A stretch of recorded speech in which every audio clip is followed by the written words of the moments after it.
ಕಾರ್ತೀಕ ಪುರಾಣದ ಮಾಸದ 21ನೆಯ ಅಧ್ಯಾಯ.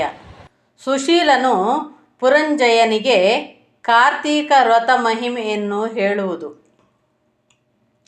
ಈ ವಿಧದಲ್ಲಿ ಯುದ್ಧ ಸನ್ನದ್ಧರಾಗಿ ಬಂದ ಕಾಂಬೋಜಾಧಿಪತಿಯೇ ಮೊದಲಾದ ರಾಜವೃಂದಕ್ಕೂ ಅಯೋಧ್ಯ ನಗರಾಧೀಶನಾದ ಪುರಂಜಯನಿಗೂ ಘೋರ ಸಂಗ್ರಾಮವು ಸಂಭವಿಸಿತು.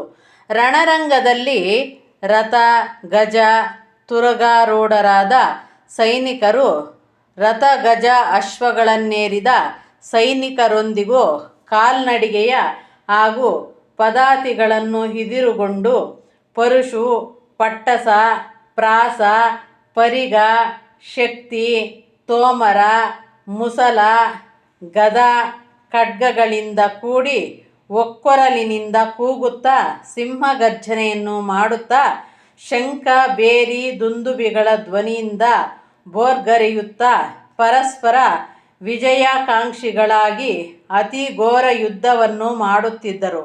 ಹೀಗಿರುವಾಗ ಆ ಸಮರಭೂಮಿಯಲ್ಲಿ ಎಲ್ಲಿ ನೋಡಿದರೂ ಮುರಿದು ಬಿದ್ದಿರುವ ರಥಗಳು, ಸೊಂಡಿಲು, ಪಾದಗಳು, ತಲೆಗಳೆ ಮೊದಲಾದವುಗಳನ್ನು ಕಳೆದುಕೊಂಡ ಆನೆಗಳ ದೇಹಗಳು, ಅವಯವಗಳಲ್ಲಿ ಕೆಲವನ್ನು ಕಳೆದುಕೊಂಡಿದ್ದ ತುರಗಗಳು, ಕಾಲುಗಳು, ಕೈಗಳು, ತಲೆಗಳು, ಕರುಳು ಮೊದಲಾದ ವಿವಿಧಾಂಗಗಳನ್ನು ಕಳೆದುಕೊಂಡಿದ್ದ ವಿಕಲಾಂಗಿಗಳು, ಪ್ರಾಣಗಳನ್ನು ಕಳೆದುಕೊಂಡಿದ್ದ ಗಜ, ತುರಗ, ಪದಾತಿಗಳು ಮೊದಲಾದವುಗಳಿಂದ ಕೂಡಿದ ರಣಭೂಮಿಯನ್ನು ನೋಡಿದ ಪ್ರೇಕ್ಷಕರಿಗೆ ಭಯಭ್ರಾಂತಿಯುಂಟಾಗಿ ಹೃದಯ ನಿರ್ಭೇದಕವಾಗಿದ್ದಿತು.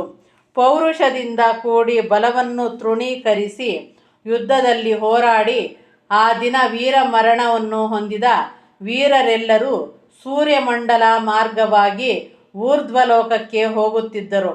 ಅಲ್ಲಾದರೂ ಇವರು ಬರುವುದಕ್ಕೆ ಮುಂಚೆಯೇ ಕಾದಿದ್ದ ಅಪ್ಸರೆಯರು ಆ ಸ್ವರ್ಗಲೋಕಕ್ಕೆ ಬರುವವರನ್ನು ಕುರಿತು ಇವನು ನನ್ನವನು, ಅವನು ನಿನ್ನವನು ಎಂದು ಹೇಳುತ್ತಾ ಅವರನ್ನು ತಮ್ಮ ಸ್ವರ್ಗಲೋಕಕ್ಕೆ ಕರೆದುಕೊಂಡು ಹೋಗುತ್ತಿದ್ದರು. ಈ ರೀತಿ ಯುದ್ಧವು ನಡೆಯುತ್ತಿರಲು ಸಾಯಂಕಾಲವಾಯಿತು. ಆಗಲ ಕಾಂಬೋಜಾಧಿಪತಿಯೇ ಮೊದಲಾದ ರಾಜರುಗಳಿಗೂ ಪುರಂಜಯನಿಗೂ ರಣರಂಗವು ಅತಿ ದಾರುಣವೆನಿಸಿತು. ಪುರಂಜಯನಿಗೆ ಸುಮಾರು 13 ಅಕ್ಷೋಹಿಣಿಯಷ್ಟು ಸೈನ್ಯವಿತ್ತು. ಶತ್ರುರಾಜರ ಸೈನ್ಯವು ಇವನ ಸೈನ್ಯದ ಅರ್ಧಕ್ಕಿಂತ ಹೆಚ್ಚಾಗಿಲ್ಲದಿದ್ದರೂ ಅವರು ರಣೋತ್ಸಾಹಿಗಳಾಗಿ ಭಯಭೀತಿಯಿಲ್ಲದೆ ಯುದ್ಧವನ್ನು ಮಾಡಿ ಪುರಂಜಯನನ್ನು ಸೋಲಿಸಿ ಓಡಿಸಿದರು. ತರುವಾಯ ಪುರಂಜಯನು ತನ್ನ ನಿಜಾಂತಪುರವನ್ನು ಸೇರಿದನು. ಶತ್ರುರಾಜರು ಅವರವರ ಶಿಬಿರಗಳಿಗೆ ತೆರಳಿ ಆ ಮರುದಿನವೇ ಪುರಂಜಯನ ರಾಜ್ಯವನ್ನು ಆಕ್ರಮಿಸಿಕೊಂಡರು. ಆಹಾ, ಎಂಥ ಮನುಷ್ಯನಾದರೂ ತಾನು ಮಾಡಿದ ಪುಣ್ಯ ಪಾಪ ಕಾರ್ಯಗಳ ಫಲಾಫಲಗಳನ್ನು ಅನುಭವಿಸೇ ತೀರಬೇಕಲ್ಲವೇ?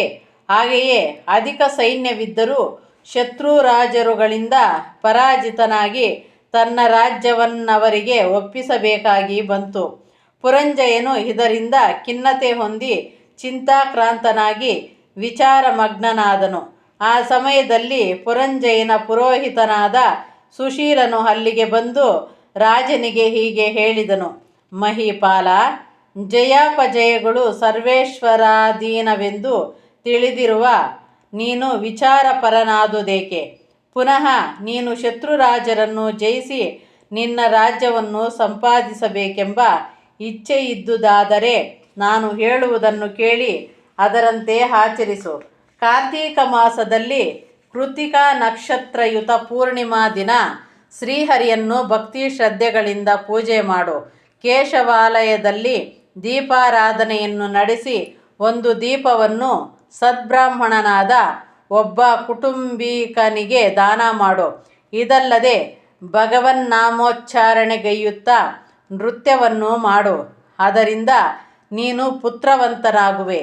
ಇನ್ನು ಆ ದಿನದಂದು ಶ್ರೀಹರಿಯನ್ನು ಪೂಜಿಸಿದರೆ ಅವನು ಅಧಿಕ ಆನಂದಭರಿತನಾಗಿ ಶತ್ರುರಾಜರನ್ನು ವಧಿಸಲು ತಕ್ಕ ಚಕ್ರಾಯುಧವನ್ನು ನಿನಗೆ ಕೊಡುವನು. ನೀನು ಧರ್ಮ ಮಾರ್ಗವನ್ನು ತ್ಯಜಿಸಿ ದುರ್ಮಾರ್ಗ ಪ್ರವರ್ತಕನಾಗಿದ್ದುದರಿಂದ ನಿನಗೆ ಅಪಜಯ ಉಂಟಾಯಿತು. ಇಂದಿನಿಂದಲಾದರೂ ನ್ಯಾಯ ಮಾರ್ಗದಲ್ಲಿ ಧರ್ಮವನ್ನು ಆಚರಿಸುತ್ತಾ ಕಾರ್ತೀಕ ವ್ರತವನ್ನು ನಡೆಸು.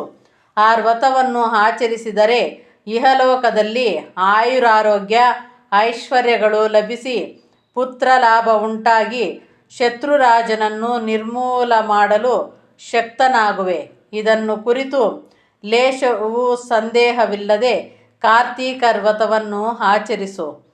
ಸ್ಕಾಂದ ಪುರಾಣಾಂತರ್ಗತ ಕಾರ್ತೀಕ ಪುರಾಣದಲ್ಲಿ ಸುಶೀಲನು ಪುರಂಜಯನಿಗೆ ಕಾರ್ತೀಕ ವ್ರತ ಮಹಿಮೆಯನ್ನು ಹೇಳುವುದು ಎಂಬ 21ನೆಯ ಅಧ್ಯಾಯವು ಸಂಪೂರ್ಣವಾದುದು. ಓಂ ಶಾಂತಿ ಶಾಂತಿ ಶಾಂತಿ.